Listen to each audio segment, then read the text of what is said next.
On May 10th of last year, Patty Mayhew sent a text to her 22-year-old son, Jacob, inviting him to a family pizza dinner at their home. What should have been a simple, joyous family gathering ended in unimaginable tragedy. Instead of joining his family for their last meal together, Jacob committed an act of shocking violence that left his parents and sister dead. Months after the horrific murders, Jacob has pleaded guilty, bringing some closure to the devastating case. The crime unfolds. Investigators pieced together a timeline of events that revealed the extent of Jacob's actions. Patty Mayhew was found dead by the doorway of the family home, while her husband James and their daughter Shayla were discovered in the living room, all victims of fatal gunshot wounds. Shockingly, it was not until the following day, May 11th, that neighbors noticed shell casings outside the Mayhew residence and called 911. Police responded to the scene only to uncover the horrifying aftermath of the triple homicide. Jacob Mayhew was notably absent from the scene, setting off an immediate manhunt. Surveillance footage from Oklahoma City showed his car, and his girlfriend confirmed his identity when shown the footage. Police later recovered the vehicle, a gray GMC Yukon, which Jacob had abandoned. Inside, they found significant evidence, including a cell phone, car keys, 2 AR-15 magazines loaded with ammunition, marked with messages written in white paint pen, a wallet, and over $700 in cash. 4 days after the murders, Jacob was arrested and charged with 3 counts of first-degree murder. A chilling level of preparation. What made the crime even more unsettling was the apparent premeditation. Court documents revealed that Jacob had no prior criminal record, yet he planned the murders meticulously. He purchased the AR-15 rifle just weeks before the killings and deactivated his Facebook account and cell phone on the night of the crime. Investigators also noted that he drove to Oklahoma City after committing the murders, abandoning his family home and fleeing the scene. Prosecutors argued that his actions demonstrated a clear intent not only to kill, but also to potentially carry out additional acts of violence. Jacob's behavior during the crime's aftermath raised even more questions. He had over $700 in cash and 2 loaded AR-15 magazines in his possession. Prosecutors suggested that he may have been planning further violent actions, though the details of what was written on the ammunition remain unclear. Arrest and initial court proceedings. Jacob's arrest by U.S. Marshals 4 days after the murders marked the beginning of the legal process. During his bond hearing, prosecutors presented evidence of Jacob's flight and potential danger to the public. They highlighted statements he made during his police interview, which suggested he might still harbor violent intentions. Given the severity of the crime and the risk he posed, the judge denied bond. As the investigation unfolded, the prosecution announced their intent to seek the death penalty. The evidence against Jacob was overwhelming, including surveillance footage, forensic findings, and circumstantial evidence linking him to the crime. However, the lack of a clear motive left many unanswered questions. Guilty plea and sentencing. In a surprising turn of events, Jacob Mayhew avoided the death penalty by pleading guilty to all 3 counts of first-degree murder. His guilty plea resulted in 3 consecutive life sentences without the possibility of parole. By taking this plea, Jacob waived his right to appeal and agreed to never profit from his crimes, whether through media appearances or writing a book.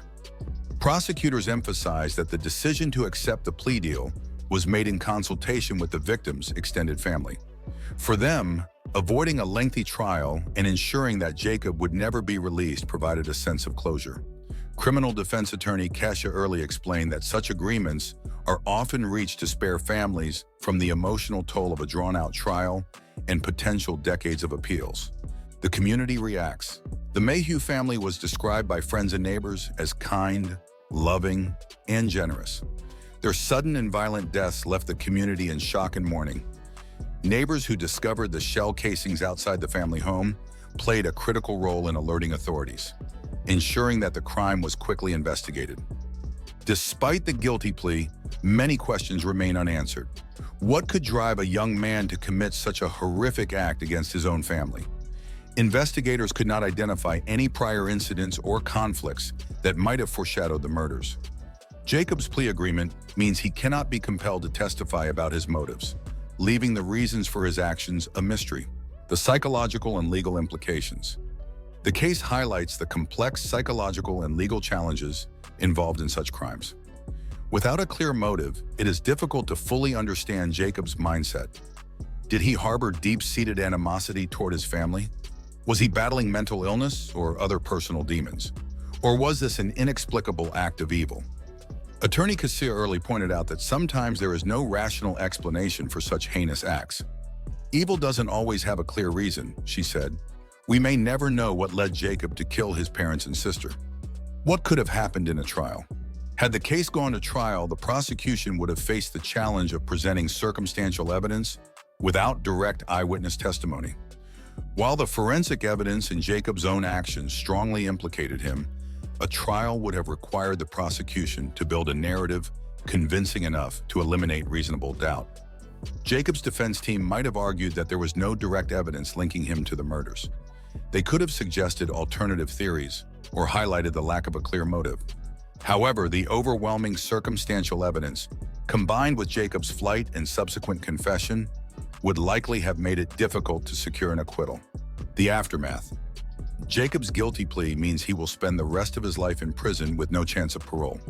For the community and the surviving family members, the resolution of the case offers some measure of justice, but the pain of losing 3 beloved individuals remains. This case serves as a grim reminder of the capacity for violence and the unpredictable nature of human behavior. It also underscores the importance of vigilance and community involvement in bringing perpetrators to justice. Remembering the victims. While much of the attention has focused on Jacob Mayhew and his actions, it is important to remember the lives lost in this tragedy. Patty, James, and Shayla Mayhew were described as warm, caring, and selfless individuals who brought joy to those around them. Their memory lives on in the hearts of their friends, family, and community. The Mayhew family tragedy will remain a haunting case, not only for the gruesome nature of the crime, but also for the lingering questions it leaves behind. Why did Jacob Mayhew commit such an unthinkable act? Without further insights into his motives, the true reasons may never be known. What remains clear is the devastating impact on the family and community, and the importance of seeking justice while honoring the memories of the victims. Jacob's life sentences ensure he will never harm another person, but the emotional scars left by his actions will take much longer to heal. If you found this video informative, make sure to subscribe to this channel for more content. Thank you.